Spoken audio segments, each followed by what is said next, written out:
बहुत अच्छी मीटिंग हुई। उसमें तमाम ग्रुप ने जो जय पांडा उसकी क़यादत कर रहे हैं, हमने भारत का पक्ष रखा।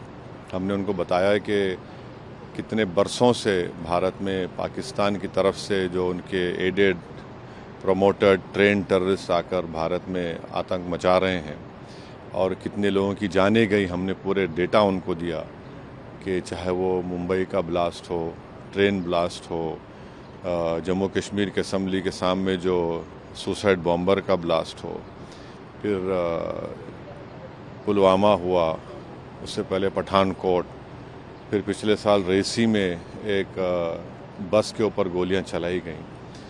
तो हमने बताया कि ये पूरा इसके जिसमें ट्रेडमार्क्स पाकिस्तान के हैं। और एक बात हमने बताई कि जो टीआरएफ ये जो टेररिस्ट ऑर्गेनाइजेशन है, 1262 जो सिक्योरिटी काउंसिल का जो सैंक्शन कमेटी के हमने दिसंबर 2023 में कह दिया था कि टीआरएफ पे आप सैंक्शन लगाइए, ये यहाँ पर भारत में गड़बड़ कर सकता है।